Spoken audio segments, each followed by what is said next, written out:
같이 기도하십시다.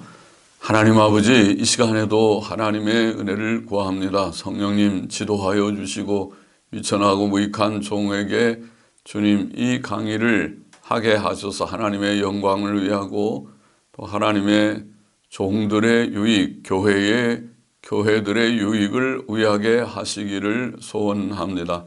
하나님의 영, 진리의 영께서 이 시간 우리와 함께 계셔서 지도하여 주시고 종의 심령을 주장하여 주시기를 소원합니다. 바른 말, 바른 생각을 전하게 하여 주시기를 소원합니다. 감사하며 예수 그리스도의 이름으로 기도하옵나이다. 아멘. 자, 이 시간에는 천주교회의 교리적 문제 첫 번째 마리아에 대해서 지난 시간에 마리아 교리, 천주교가 가르치는 마리아 교리에 대해서 전부 자세하게 좀 열거를 했고, 오늘은 그걸 비평을 좀 해 보십시다. 간략하게 비평해 보십시다. 마리아 숭배는 원래 그리스도인들의 믿음이 아니었습니다. 처음 1세기 동안 기독교가 시작한 이후, 사도시대 이후 처음 1세기 동안 교회는 마리아에 대해 그 어떤 것도 강조하지 않았습니다. 가톨릭 백과사전도, 가톨릭 교회에서 나온 백과사전도 시인하며 말하기를 1세기 기독교에서 저 복된 여인 마리아에 대한 명확한 숭배의 흔적을 찾지 못한다 해도 전혀 놀랄 필요는 없다. 마리아 숭배는 나중에 발전된 것이다 라고 하였습니다. 가톨릭 백과사전 15권 459쪽에 나와 있는 내용이죠. 2세기 후반에 야고보 복음서라고 하는 복음인데 2세기 후반 야고보 복음, 위경이라고 할 수 있죠. 그것은 성경적 권위를 갖지 않는 그런 책인데, 야고보 복음은 마리아의 신기한 탄생과 평생 처녀성에 대해 말했지만 3세기 초의 터툴리안은 그런 전설을 적극적으로 비판하였습니다. 4세기 초 콘스탄틴 황제 때에 비로소 사람들은 마리아를 높이기 시작했으나 4세기 말 에피파니우스는 마리아를 존경할 수는 있지만 어느 누구도 그녀를 숭배할 수는 없다고 말하였고, 크리소스톰도 마리아 숭배 움직임을 저지하였고, 또 어거스틴도 마리아의 죄 없는 잉태에 대한 생각을 거부하고 마리아의 죄성을 선언하였습니다.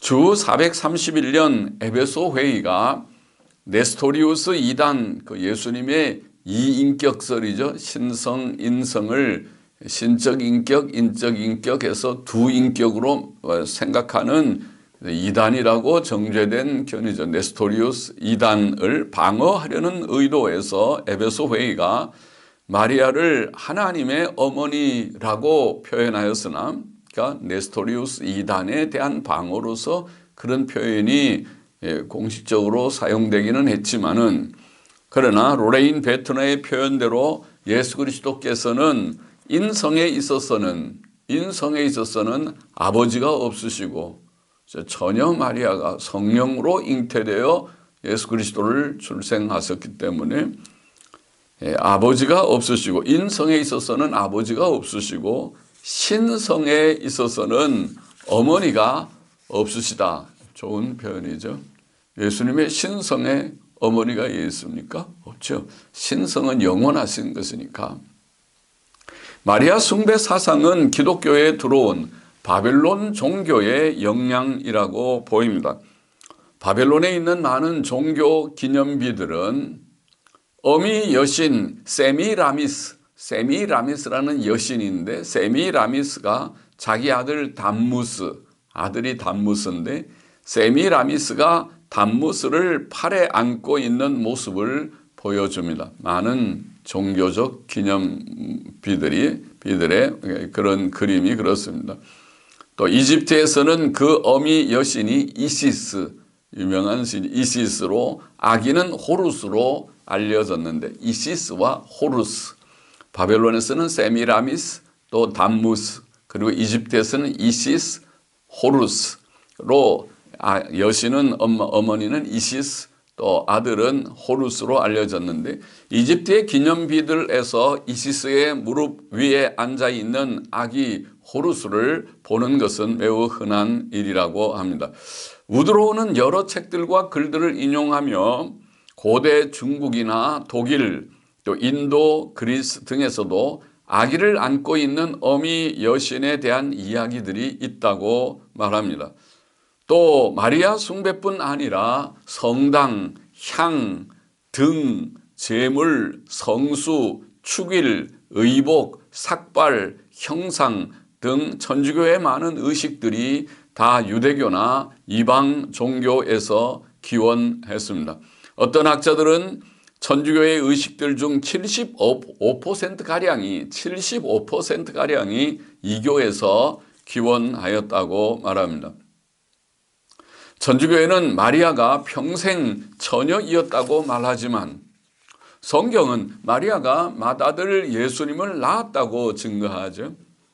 마태복음 1장 25절에 보면 아들을 낳기까지, 우리말에는 그렇게 되어 있지만은 전통 본문에 보면 그 여자의 맏아들이라고 되어 있어요. 비잔틴 다수본문이나 C4본, D4본, W4본, 버겟 역본, 또 시리악 페스토, 또 이탈라 D 등에 볼 수 있습니다. 예. 그리고 아르메니안 디아테사론까지 많은 고대적인 증거가 있는 본문임, 전통 본문, 다수 사본의 본문이니까. 또 누가복음 2장 7절에도 그렇게 나와 있죠. 볼까요? 누가복음 2장 7절에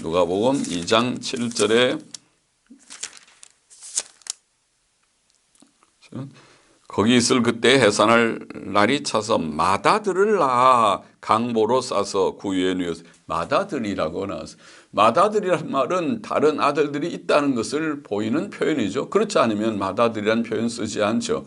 그러니까 마태복음 전통 본문에도 누가복음 2장 7절의 본문에도 맏아들이라고 증거하고 있고, 또 그의 모친과 그의 동생들과 그의 누이들에 대해서 복음서는 말하고 있죠. 또 동생들의 이름까지 야고보, 요셉, 시몬, 유다 이런 이름들이 나오는 것입니다. 마태복음 13장 같이 한번 보십시다. 마태복음 13장 55절 말씀이죠. 13장 55절 이는 그 목수의 아들이 아니냐, 그 모친은 마리아, 그 형제들이 동생들 하니까 그 형제들은 예수님은 맏아들이면 동생들, 그 동생들은 야고보, 요셉, 시몬, 유다라 하지 않느냐. 그렇죠. 예수님의 동생 아니고 어떤 사촌 이라고 그러는데 사촌들 이름을 성경에 쓴다고요? 이상하게요. 그리고 동생들은 동생이지, 형제면 형제지 왜 사촌입니까?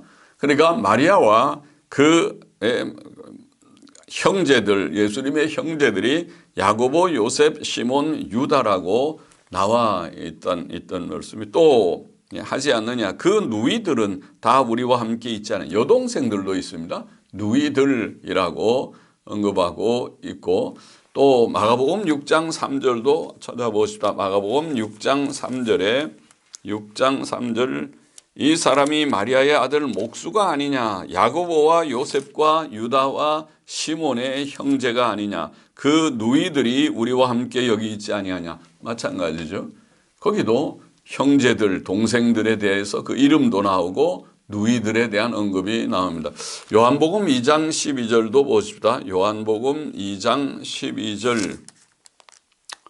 자, 2장 12절에 그 후에 예수께서 그 어머니와 형제들, 본문 전통 본문에는 그의 형제들과 제자들과 함께 가버나움으로 내려가, 그의 형제들이라는 언급이 요한복음 2장 12절에도 나와 있고, 사도행전 1장 14절도 맞아 볼까요? 사도행전 1장 14절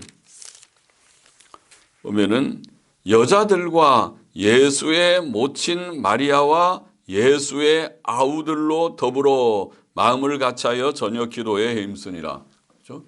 예수님과 그 동생들 아우들을 요한복음에도 사도행전에도 언급하고 있다는 말씀입니다. 또 천주교는 마리아에게 기도하라고 가르치죠. 지난 시간에 우리가 생각했죠. 그러나 성경 전체에서 마리아에게 드려진 기도는 단 하나도 없고 또 성경에는 마리아에게 기도하라는 어떤 말씀도 어떤 암시도 없습니다. 또 마리아가 누구를 도와줄 수 있다거나 도와주겠다는 어떤 약속도 없고 다른 사람을 기적적으로나 혹은 어떤 방식으로든지 도와주었다는 단 하나의 기록도 없습니다.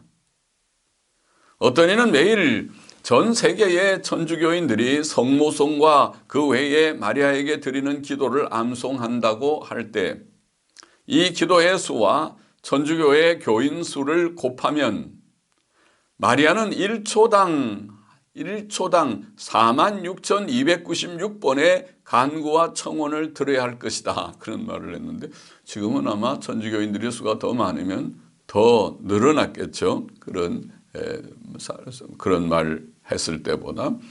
그러나 여하튼 마리아가 수많은 사람들을 1초당 46,296번 그 사람의 통계에 의하면은 간구와 청원을 한 명 간구를 듣는 것도 하늘에서 마리아가 구원 얻어서 천국 갔다면 천국에서 들을 수도 없지만은 마리아가 신입니까? 사람들이 하는 지상에서 하는 말을 알아듣게?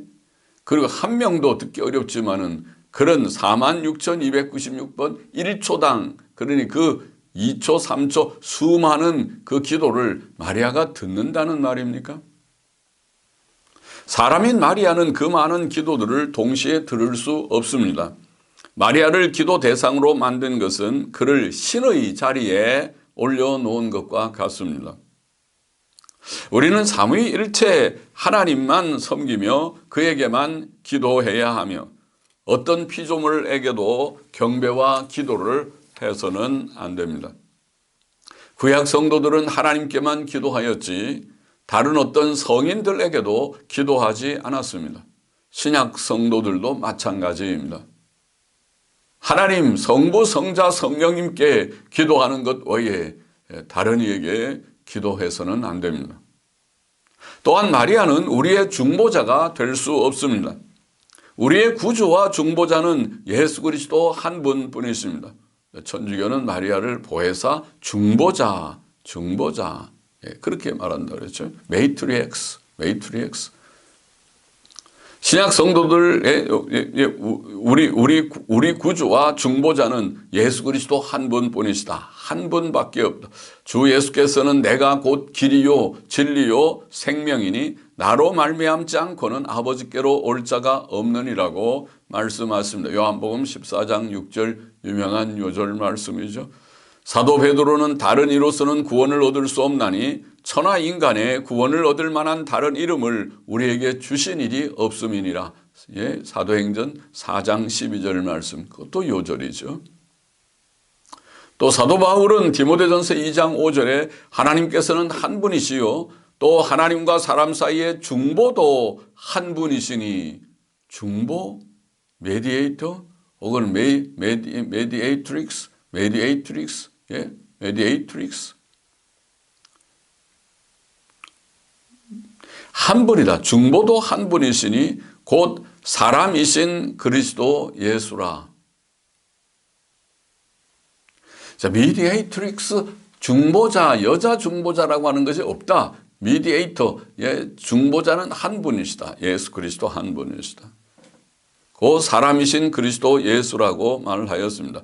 우리는 성경에서 마리아에 대한 특별한 높임을 볼 수 없고 도리어 그 반대의 예를 봅니다. 동방 박사들은 집에 들어가 아기와 그의 모친 마리아에 함께 있는 것을 보고 엎드려 아기께 경배하였더라. 마태복음 2장 11절 말씀. 그렇죠? 아기께 경배하였더라. 그렇게 되어 있습니다.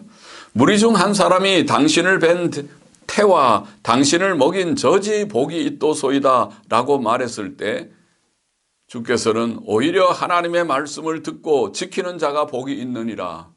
누가복음 11장 27절 28절 말씀.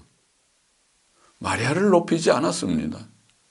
오히려 마리아보다 나은 모친보다 하나님 말씀을 듣고 지키는 자가 복이 있다. 그렇게 주께서는 대답하셨습니다. 또 그의 모친과 동생들이 그를 찾아왔을 때 예수께서는 그의 모친을 다른 제자들보다 높이지 않으시고 누구든지 하늘에 계신 내 아버지의 뜻대로 하는 자가 내 형제요 자매요 모친이니라. 마태복음 12장 50절 말씀. 마리아 자신은 예수 그리스도의 구원이 필요한 죄인에 불과합니다.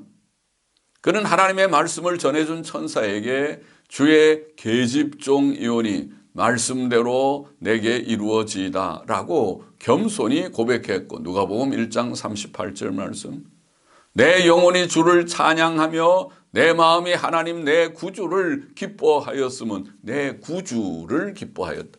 마리아도 구원이 필요한 구주를 인정하고 기뻐했습니다. 내 구주를 기뻐하였으면 그 계집종의 비천함을 돌아보셨음이라고 누가복음 1장 46절에는 찬송을 불렀죠. 그것이 마리아입니다. 마리아를 그렇게 높이면 안 됩니다. 마리아는 자신이 계집종이고 구주가 필요한 자임을 인정한 여인입니다. 그러므로 천주교회의 마리아 교리들은 확실히 비성경적이고 우상 숭배적인 오류들입니다. 그에게 기도하고 그를 보혜사, 중보자, 또 천국의 문, 구원의 길, 천상천하의 어머니와 여왕 등으로 부르며 또 교황 요한 바오로 2세가 여러 번 그러했듯이 마리아에게 온 세계를 바치며 심지어 천주교에서 성자로 추앙된 앞에서 인용된 알폰스 드 리구오리의 말과 같이 그를 통해서만 구원을 얻고 그를 통해서만 천국에 들어간다고 말하는 것 등은 다 분명히 우상숭배적입니다. 천주교의 마리아 교리는 우상숭배입니다. 찰스 하츠는 천주교회가 이론적으로는 마리아를 하나님처럼 섬기지 않는다고 말하지만 실제로 피조물에게 마리아는 피조물이 아닙니까? 우리 모두가 같이 피조물입니다. 신이 아닙니다. 피조물에게 전지와 전능의 신적인 속성들, 마리아가 우리 기도를 다 듣는다는 것 자체가 전지한 것이 아닙니까? 또 응답한다는 것이 전능한 것이 아닙니까? 및 기도 응답의 신적인 사역을 돌리기 때문에 전능의 전지와 전능의 신적 속성들 및 기도 응답의 신적 사역을 돌리기 때문에 우상 숭배적이라고 바르게 말했습니다. 찰스 하츠의 말은 대표적인 미국의 북장로교의 조직신학자이죠. 하츠의 말은 올바른 말입니다. 오늘은 그만큼 우리가 강의하십시다. 기도하십시다. 하나님 아버지, 천주교회 마리아 교리가 성경적으로 잘못된 교리라는 것을 우상숭배적 교리라는 것을 비평하고 또 이렇게 우상숭배적 교리를 가르치는 천주교회야말로 올바른 교회가 아니라는 것을 분명하게 우리가 알아야 된다고 말했습니다. 주님, 주의 사랑하는 종들이 바로 깨닫고 천주교회의 정체를 깨닫고 주의 백성들이 천주교회의 문제를 바로 이해하고 하나님의 말씀으로 돌아오게 하시고 말씀에 굳게 서게 하여 주옵소서. 예수 그리스도의 이름으로 기도하옵나이다. 아멘.